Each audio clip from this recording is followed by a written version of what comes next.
You cannot make a revolution in white gloves. Vladimir Ilyich Lenin. Toby, I'm going to give you a chance to avoid this. Maybe Mr. Waller will let everyone enjoy this blessed day. I want you healthy, so you'll work hard. And all you have to do is tell me your name.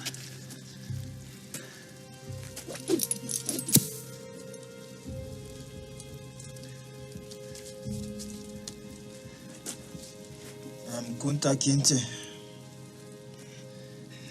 Son of a... Your name is Toby. Now tell me your name.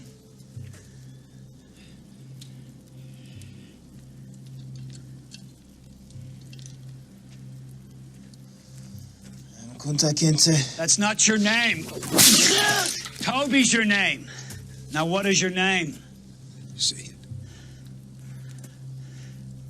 Kunta Kinte.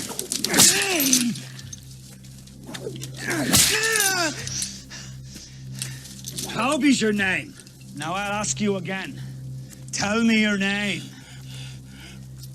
Say it! Say it! Say it! Toby! Say it. Kunta Kinte. Toby! It's Toby! Now say it! Toby! Damn you! Please! You black nigger bastard. You will not move from here till you say your name. Not if night falls or a new day comes. And you will say Toby. Say it. Say it! Say it! Say it! Tomorrow I heard my boy. Please. I'm here. No, Benta. I can't see our boy. I've looked for him everywhere. Say it, He isn't coming home. Say it! Say it! Say it! Say it! Say your name. Your owner's wife chose for you. Say your name, so you know this ain't Africa. This is Virginia, and you're the property of John Waller, like the horses and hogs, nothing more. Say your name, so you know what you are. Kunta Kinte. Say it. Say it. Say it! Say it! Say your name! Say it! Say Toby! Tell me your name! Say it, damn you!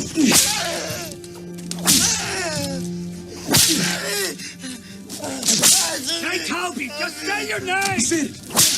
He said it. Say it again. Louder. What's your name? What's your name?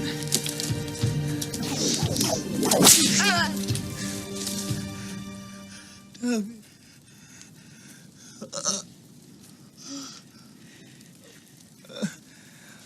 He said it. That's what I said.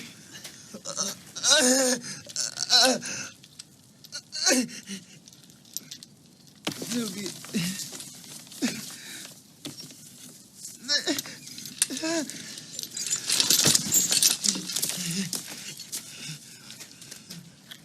Give me that grease inside here.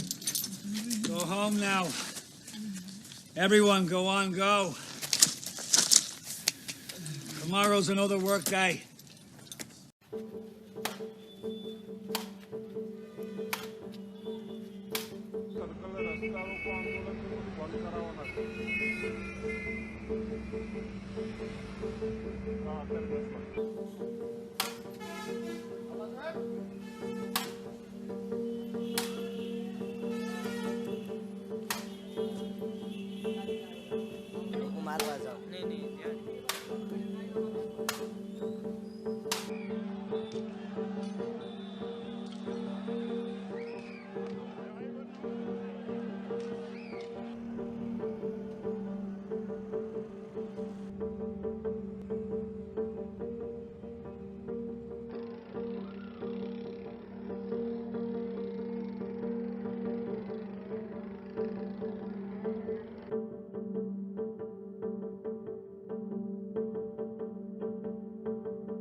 This poem was written by Claude McKay, who is one of the most influential writers of Afro-American aesthetics. And If We Must Die as a poem was written by this particular poet when the United States of America was seeing blasphemous and heinous instances of racial lynching. And as you can see that this African American aesthetics is the literature of resistance, because here in this poem, if we read this poem, we will see that Claude McKay is wanting to bring to light that how African Americans must resist white supremacist terror. It begins by saying, if we must die, that is, if we have to die, if we have to be killed, if we have to attain this misery of being lynched and being flogged by white Americans, then it should not be done like hogs. And who are hogs? Hogs are like pigs. He's saying that we should not die like pigs, hunted and penned in an inglorious spot. So we should have a dignity. We should have certain respect for ourselves. We should have self-esteem. While round us bark the mad and hungry dogs. The mad and hungry dogs here refers to the white lynch mob, making their mock at our accursed lot. And you know, when it was like a spectacle, um, when the African Americans were being lynched, and they were lynched under extra legal laws, namely the Jim Crow laws. And I would like you to read up certain things on the Jim Crow from the internet, or if you have any book on the Jim Crow. So Claude McKay continuously says that if we must die, oh, let us nobly die. That means that in our death there should be a kind of nobility, that we stood for something, so that our precious blood may not be shed in vain. Then even the monsters we defy shall be constrained to honor us though dead.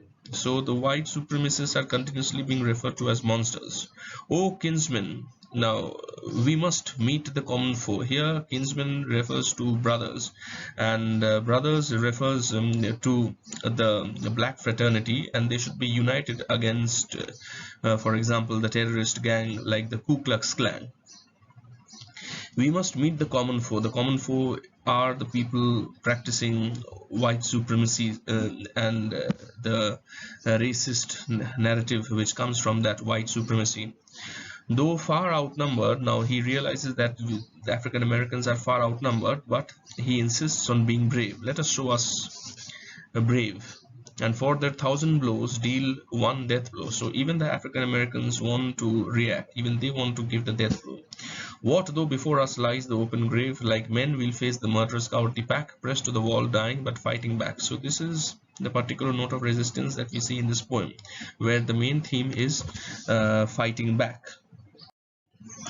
Flag Salute is another poem by Esther Popel, and this was a particular poem which was written as a reaction to the lynching of George Armwood, and it was a terrible lynching, and hence we can see that Esther Popel, by reacting to this terrible lynching, her poetry is a direct rejection of the American Pledge of Allegiance. On the right hand corner of the screen you will see that the Pledge of Allegiance of the United States of America says, I pledge allegiance to the flag of the United States of America and to the republic for which it stands, one nation under God, indivisible, with liberty and justice for all. In this poem, if you see the 1st, 7th, 14th, 23rd, 29th and 37th line, then you will see the Pledge of Allegiance can be easily discernible, but the black aesthetics has to be read between the lines. Between the lines lies the mockery of American democracy. Between the lines lies the absolute hypocrisy of American democracy. So Esther Popel starts by saying, I pledge allegiance to the flag, but then immediately goes on to talking about the lynching case of George Armwood. They dragged him naked through the muddy streets. So you can see this horrible imagery of an African American man being dragged naked through the muddy streets. A feeble-minded black boy, and the charge, supposed assault upon an aged woman. So the Jim Crow laws basically used to falsely allege many African Americans of having illicit sexual relationships with white American women, and sometimes even allege them of sexual assault. So even George Armwood was alleged of a sexual assault, but no one could find anything as proof. So and then again you have a line from the Pledge of Allegiance of the United States of America. 1 mile they dragged him like a sack of meal. So this sack of meal signifies the absolute commoditization of the African American by racist white supremacist terrorist ideology. A rope round his neck, a bloody ear left dangling by the patriotic hand of Nordic youth. So you can see that Esther Popel wants to bring out the absolute sordid imagery of the African American being lynched to his death with his with a rope around his neck and with a bloody ear left dangling over his shoulders. Again, you have a reiteration of the American Pledge of Allegiance, which is "and to the republic for which it stands." Then again, in between the lines, we again see the hanging corpse of George Armwood. And then they hanged his body to a tree below the window of the country judge. Now, the county judge. Now, this is the hypocrisy of the American judicial system, that this particular act is taking place right underneath the nose of a county judge, but the judicial system has absolutely failed to honor the Emancipation Proclamation of the United States of America. And once again we see that the African Americans in the first half of the 20th century had to struggle, and even today are struggling, for their basic human rights. Below the window of the county judge, whose pleadings for that battered human flesh, battered means torn apart, tattered, absolutely shattered and broken. And broken, remember, means Dalit. Were stifled by the brutish raucous howls.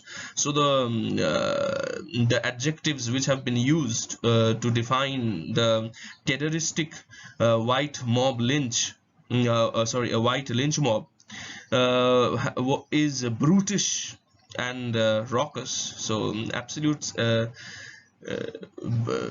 absolute harsh and animal like imageries have been used. Were stifled by the brutish raucous howls of men and boys and women with their babes brought out to see the bloody spectacle. So you see, the lynching of an African American is considered to be a spectacle, as noted earlier, that it was like a carnival. So you have men and women coming out on the streets with their babies and enjoying the show and enjoying the spectacle of an African American being lynched. Of the murder in the style of 33, one nation indivisible, there you have it again. To make the tale complete, they built a fire. So this was not complete, because after lynching him and hanging him, they burnt a fire. They burnt his body, which signifies burning of the African American victim's body. They built a fire. What matters that the stuff they burned was flesh and bone and hair and reeking gasoline. So the entire place started smelling of gasoline because of the charred body. With liberty and justice. So this poem is such an ironical poem. It's such an irony to American democracy, to American the Pledge of Allegiance, to the American flag. So where is this United America? Where is the United States? We have the divided states of America, where it is divided between the white Americans and the black Americans. They cut the rope in bits and passed them out for souvenirs among the men and boys. So you see that after lynching him, dragging him, hanging him and burning his body, the spectacle is not over. They cut out bits and pieces of his body and give it as souvenirs to be relished at home. The teeth no doubt on golden chains will hang. about the favored necks of sweethearts. So you see the teeth has also been taken out, and the teeth will be hung on golden chains, which the white Americans will wear as a badge of honor. And daughters, mothers, sisters, babies too, for all. So you see that this poem is a severe indictment on American democracy.